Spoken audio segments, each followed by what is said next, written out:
Assalamualaikum warahmatullahi wabarakatuh. Kami dari kelompok 7 yang beranggotakan saya sendiri Naili Huriyatul Aliyah, dua rekan saya ada Mbak Nila Ferry Asmarita dan Mbak Nunung Latifatul Munawaroh. Kami di sini akan memaparkan hasil diskusi kami, yaitu tentang perbandingan pemikiran pendidikan John Dewey dan Muhammad Abduh. Langsung saja. Yang pertama, pemikiran pendidikan perspektif John Dewey. Adapun riwayat hidupnya yaitu pada tahun 1859 John Dewey lahir di Burlington, Vermont, Amerika Serikat. Pada tahun 1875 ia masuk Universitas Vermont. Namun karena kehidupan kampus baginya sangat membosankan, Dewey masuk Universitas Johns Hopkins. 2 tahun kemudian, ia meraih gelar Doktor Filsafat. Pada tahun 1898, Dewey pindah ke Universitas Chicago. Selain sebagai profesor di bidang filsafat, ia juga memimpin bagian pedagogik, serta mendirikan sekolah percobaan untuk menguji dan mempraktekkan teorinya. Pada tahun 1904 sampai dengan tahun 1981, Dewey bekerja di Universitas Columbia di New York. Selanjutnya tentang hakikat pendidikan menurut John Dewey. Dalam pandangan dan pemikiran John Dewey dalam bidang pendidikan beraliran progresif dan bersumber dari filsafat pragmatisme. Menurut John Dewey, pendidikan berarti perkembangan, yakni perkembangan sejak lahir hingga menjelang kematian.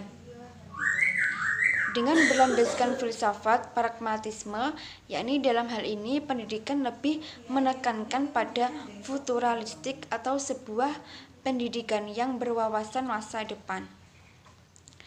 Tujuan pendidikan pragmatisme ini adalah menyiapkan peserta didik dalam menghadapi masa depannya.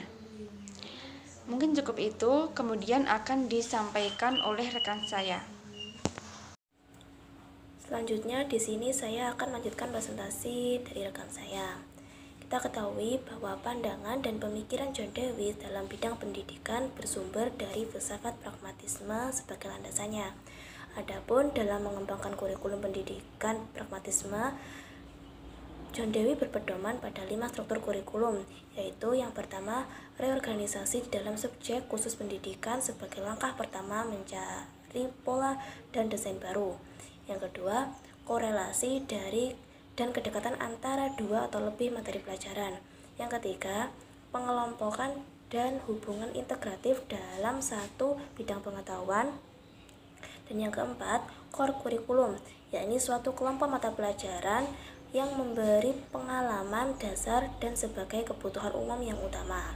Dan yang kelima, ini experience center kurikulum, yaitu kurikulum yang mengutamakan pengalaman dengan menekankan pada unit-unit tertentu. Berikutnya yaitu konsep pendidikan humanis John Dewey. Pendidikan menurut John Dewey mengarah kepada kehidupan dunia saja. Menurut John Dewey, dalam konsep pendidikan humanis terdapat satu orientasi tujuan pendidikan yang bisa dikatakan mulia, yaitu tujuan untuk memanusiakan manusia. Adapun mengenai pendidik dan anak didik, konsep pendidikan humanis ini menempatkan keduanya pada posisi yang sama, yaitu sama-sama menjadi subjek pendidikan.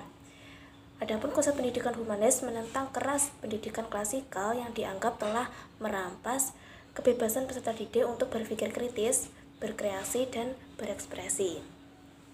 Kemudian yaitu pemikiran pendidikan perspektif Muhammad Abduh. Muhammad Abduh merupakan seorang pemikir teolog, mufti, dan pembaru Islam di Mesir pada akhir abad ke-19 dan awal abad ke-20. Muhammad Abduh ini lahir di Mesir pada tahun 1849 Masehi atau 226 Hijriah. Pada usia 14 tahun, beliau dikirim ayahnya ke Tanta untuk belajar di Masjid Al-Ahmadi. Kemudian saat di Al-Azhar, beliau mulai mendalami pengetahuan tentang filsafat, teologi, politik, dan jurnalistik. Setelah tamat dari Al-Azhar pada tahun 1877 Masehi. Beliau diangkat menjadi dosen di Universitas Darul Ulum dan Al-Azhar. Mungkin itu, terima kasih. Baik, selanjutnya saya akan menjelaskan mengenai pemikiran Muhammad Abduh tentang bidang teologi, politik, dan kenegaraan. Pokok pemikiran Muhammad Abduh dalam bidang teologi terdapat dalam kitab Risalah Tauhid, yaitu mencakup konsep iman, sifat Tuhan adalah esensi Tuhan, perbuatan wajib Tuhan mengatur alam ini sesuai dengan sunnahnya dan kepentingan manusia, konsep keadilan Tuhan, konsep kekuasaan dan kehendak Tuhan, manusia diberi kehendak dan kebebasan untuk berkehendak dan berbuat, dan yang terakhir, akal mempunyai fungsi yang sangat tinggi. Selanjutnya, mengenai pemikiran Muhammad Abduh tentang pendidikan. Abduh melihat bahwa salah satu penyebab keterbelakangan umat Islam yang amat memprihatinkan adalah hilangnya tradisi intelektual, yang pada intinya adalah kebebasan berpikir. Pendidikan pada umumnya tidak diberikan kepada wanita, sehingga wanita tetap dalam kebodohan dan penderitaan. Dia hanya menekankan pada perkembangan aspek intelektual dan mewariskan dua tipe pendidikan pada masa berikutnya, yaitu model pertama ialah sekolah-sekolah modern, sedangkan model kedua adalah sekolah agama. Dualisme pendidikan yang memunculkan dua kelas ialah yang berbeda. Pertama, sekolah menghasilkan ulama dan tokoh masyarakat yang enggan menerima perubahan dan pertahanan tradisi, dan sedangkan yang kedua yaitu sekolah yang menghasilkan kelas elit. Perbaikan yang dilakukan Abduh dalam bidang pendidikan diantaranya yang pertama tujuan pendidikan, kurikulum pendidikan, model pengajaran, dan pendidikan bagi perempuan. Selanjutnya mengenai nilai-nilai yang ingin ditegakkan oleh Muhammad Abduh. Yang pertama nilai persatuan dan nilai solidaritas, yang kedua nilai pembaharuan atau tajdid, yang ketiga nilai perjuangan atau al-jihad fisabilillah, dan yang terakhir adalah nilai-nilai kemerdekaan. Sekian presentasi dari kelompok kami. Apabila ada yang kurang jelas bisa ditanyakan. Akhiran, wassalamualaikum warahmatullahi wabarakatuh.